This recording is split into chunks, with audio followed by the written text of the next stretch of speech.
Donut Media's Subarus, they're, well, spiking a little bit of controversy, and there are a ton of videos about this topic, and as someone who used to own 2 different Subarus, I felt the need to come to the defense of this situation, but weirdly, not for Subaru. So I'm going to get a coffee, like I usually do, but I'm going to a place that I've never been before, and I'm excited about that because I have kind of my go-to places around here. This one's a different one, but I've seen it and I've wanted to try it, so we're gonna try it today. And we're gonna be taking the Dakota because it's cold and rainy out here and it's not exactly Mustang weather. And we'll see. Whoa! Calm down there, HVAC. Jeez.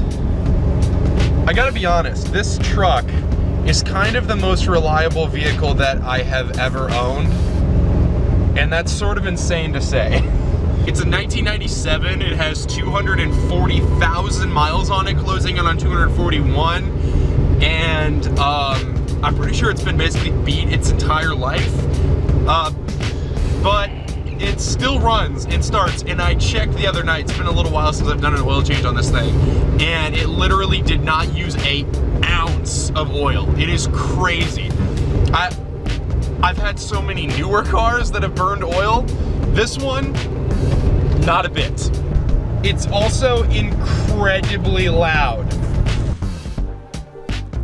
Random thing that can help make your life more fun. If you ever go into like a restaurant or a coffee shop or whatever it may be, and you look at their menu and you just think, I have no idea how to order from this in any sort of timely fashion whatsoever, just ask the cashier what they would get if they were gonna order it. And if you're even mildly open-minded, you probably won't mind what you get. This case, I got like a white chocolate caramel coffee or something like that, and it's good. It's not my favorite I've ever had, but hey, I'm glad I got to try it. Okay, Donut Media Subarus. Now I have to admit, when I first saw this season, the most recent season at the filming of this video of High-Low, I was a little bit heated, just like a lot of you guys probably were watching, being like, what the heck, guys, come on, like, what is your problem? You're giving Subaru a bad name, you know, that and the other thing. And after considering the facts a lot more and seeing other people's viewpoints, I've honestly been swung kind of the opposite direction. So let's just kind of discuss the details, some things that are kind of weird, and then we'll get into a little bit kind of my thoughts, and that I think people that are trying to defend Subaru are not really doing a great job at it, to be honest with you. Okay, so one thing that's kind of like a discrepancy in their videos is that they mentioned that they bought High Car with a rebuilt engine already, and then later they said that they rebuilt the engine themselves before going to the track the first time. So obviously there's kind of a disconnect there.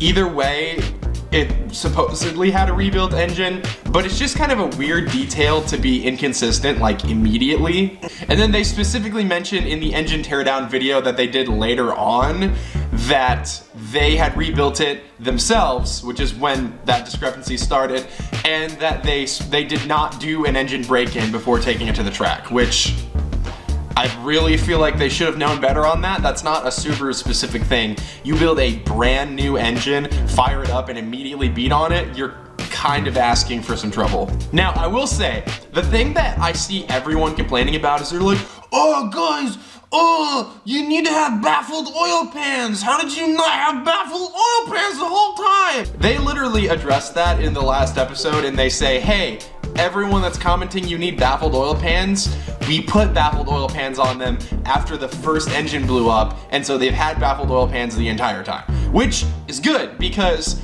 although that is a well-known Subaru thing where the oil pans, they're not designed to withhold high G for extended periods of time, they're not very good at it. That sure is annoying, I'll tell you what. Okay, we moved to a different spot in the garage because I don't want to give someone a seizure with that non-stop flickering light, although it wasn't that crazy.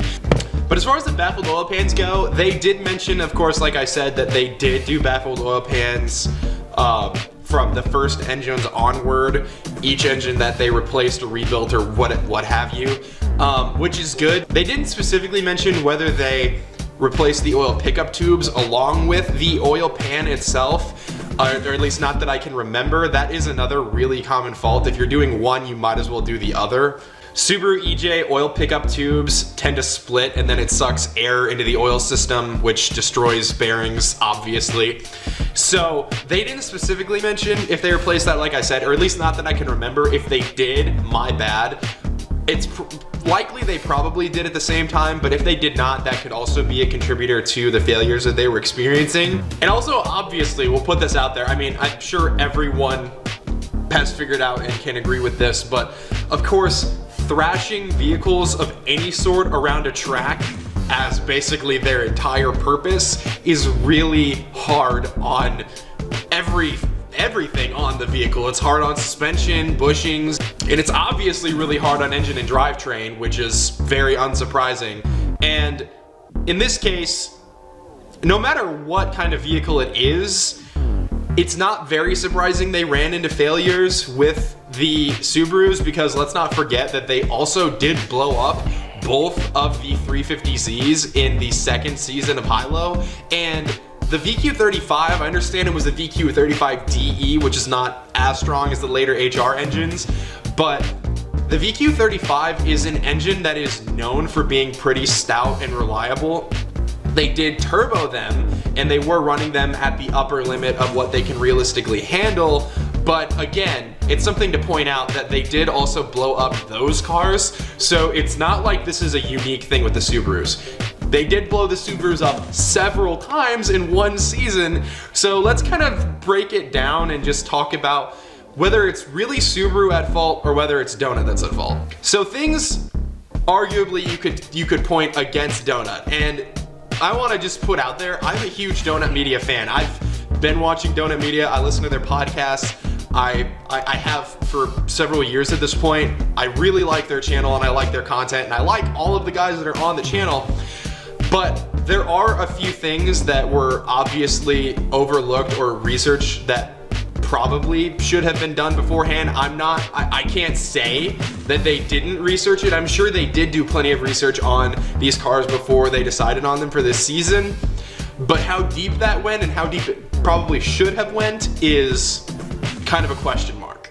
Obviously, like we pointed out, there is some weird discrepancies with who rebuilt the Subaru's engine, but you can see in their teardown video, it is obviously a freshly rebuilt engine. It doesn't look like it has hardly any miles on it, and they blew it up. Not breaking in a fresh engine rebuild is stupid. They should not have done that. That is very, very clear. And that's no hate to Donut specifically or the guys on the show. I understand that the show is on a limited timeline of when it needs to be filmed, but that should have been something that was done if they didn't want to run into this issue, and I feel like that's pretty obvious. And they did say later on that they made sure to break in the last engines that went in the WRXs very well, which is good because that's something that should have been done from the very beginning, and the fact that it wasn't is definitely something that we can say definitively is kind of their fault. They should have done better about that. The first engine that was either rebuilt by them or by the previous owner, whatever it was, did not have a baffled oil pan on it. It really should have. Now, I'm not gonna be the guy that's like, well, it's not Subaru's fault. They should have known that that's a bad design. It's not their fault that Subaru didn't put baffling in the stock oil pan. However, there are a lot of vehicles that don't have good oil pan sump design for hard cornering, and this is just an example of that. It's something they probably should have considered regardless, but I'm not gonna be that harsh on them about that because there's plenty of platforms that that's not something you really need to be super concerned about. And of course, the whole point of this season was them thrashing the vehicles around a track constantly. In comparison to previous seasons with like the Tacomas or the 350Zs, neither one of those were beat on in nearly the same sort of way for the most part. I understand that they did take the 350Zs to the track, but some of their tests were more so aesthetic things or just doing things on the road, whereas almost everything with the WRXs was focused purely on the track. the track is really hard on vehicles. That's pretty apparent, and so it's not really a thing that's their fault, but just inherently because of the focus of the season, that was going to be a potential issue, is finding the breaking point of a vehicle. However, I do want to defend Donut Media because I don't think there's another way of putting this. A lot of the videos that you see of people defending Subaru are just stupid or plain wrong. I have been someone who has tried to be an ambassador, I mean with my incredibly small platform, of the fact that Subarus really can be reliable. I did not have that many problems with my WRX. My WRX is still going. The guy that owns it drives it right now, and it had 189,000 miles when I sold it. The car was doing great. I think it was actually 187, but regardless. That was the first engine on the car, as far as I know, and it ran fantastic down to the very end when I sold it to the owner that owns it now. But I have an issue with people pointing out common faults on Subarus and then blaming Donut Media for not fixing them. It's not Donut Media's fault that Subaru didn't design something properly from the factory. The oil pan design is one thing. Granted, that'll probably never be an issue on the street, but on the track, yeah, the stock oil pans suck for maintaining oil where it should be under high G cornering. So I really don't understand people that are trying to defend Subaru by pointing out common faults that should have been fixed. That's an awful way to defend a brand. If you were a lawyer and you were defending some dude that physically assaulted someone, and your line of reasoning with the jury was, well, that guy should have realized this is a dangerous guy who was probably gonna attack him and then just not been in that situation. That's basically just victim blaming, and this is like a less extreme version of that. Defending Subaru by saying they did something wrong and that it should have been fixed even though it wasn't from the factory is not a good line of reasoning whatsoever, and I think that should be pointed out. I don't think they're hard things to fix, and there's plenty of information about them. I understand that, it's well documented, but not fixing something that arguably should not have been like that from the factory is not a good way to defend the brand. If anything, it kind of just draws more attention to the faults of the brand, in my opinion. And the other thing is, Donut Media is a big production, and they have deadlines that they need to be right on with in order to lay out the videos in the proper timeline to be filmed and edited. There's no getting around that. Things are gonna be on a tight schedule, and things on a tight schedule tend to have more corners cut, or it's just more difficult to pay close attention to detail. I mean, if you look at any movie car ever up close, it probably looks great from 30 feet away or on camera. You actually see it in person and it's very apparent that it is not that nice of a vehicle and has not had that much attention to detail. Look at Tavares's Lamborghini Murcielago from whatever movie it was, Fate of the Furious, I think. And this is another example of that. They're trying their best to build these cars as good as they can, but they are on a tight schedule, and inherently, they can't do everything to the maximum best degree that it can be because they literally don't have time. Also, the vehicle that they replaced the first high car with when it got wrecked seemed to already be on its last leg mechanically, and that's actually something that's semi-common with used Subarus. People will put really thick oil in them to mask rod knock or something like that, but if you actually drive it, it's pretty apparent that the engine is not well, whether it's low compression or whatever it may be, and that thicker oil basically just masks the engine noise. And there's plenty of people that are familiar with Subarus or work in the industry on Subarus at like dealerships and stuff like that, that'll tell you that that's unfortunately a more common occurrence than you'd probably like to believe. And it seems they just got unlucky with the car that they chose. That's also not their fault. I will say they definitely, because of the way that they portrayed events, did not help the basically bad reputation Subaru already has about reliability. But I can't really blame them that much for that. Their perception's their reality, and the events unfolded like they did. There's no changing it now. That's what happened to them. I understand why they're frustrated, and James Pumphrey later described in a video that they have a love-hate relationship with Subarus around there, and I can understand that. Me too, sometimes. But I think I just wanted to make this video to be like as objective as possible. Donut Media did some things wrong with these cars, absolutely.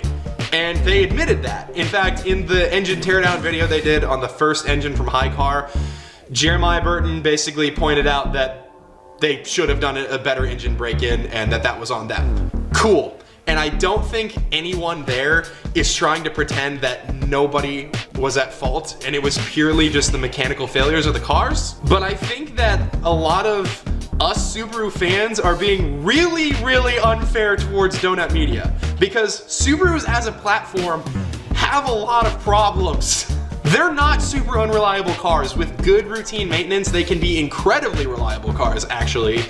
But they do have common faults, and a lot of those come to a front when you're making a track vehicle out of a Subaru. But genuinely, nothing but love towards Donut Media. They're an awesome channel. I think that they do an amazing job bringing new people into the car community and making it more accessible for people and providing really amazing content for free. So genuinely, all of you guys at Donut Media, if any of you guys see this video, which I highly doubt, thank you for being an awesome part of the car community and for being a really big part of it nowadays. I think you guys are doing great. Keep up the good work. And next time you touch a Subaru, be careful. I'm just kidding. No, but genuinely, nothing but love towards Donut Media.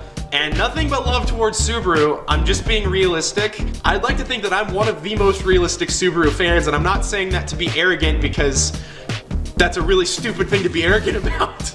But no, I've owned two different Subarus, one granted not for very long, but the one that I owned, I did have issues with it here and there, but none of them were catastrophic.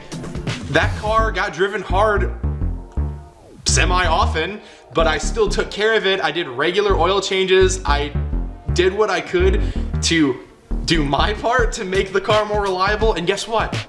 It was reliable. It wasn't a 400 wheel horsepower track Subaru. That might have brought some issues to the front, but genuinely, I hope you guys enjoyed this video. I hope you guys understand what I'm saying. If you agree, you can go ahead and leave that in the comments. If you disagree, you can go ahead and leave that in the comments. Just please be civilized, because this situation has already been blown way out of proportion. But hey, again, thanks for watching. I hope to see you guys around again soon. I've been Colton. This is Colton Does Cars, and this is terrible lighting in my garage. I'll see you guys later.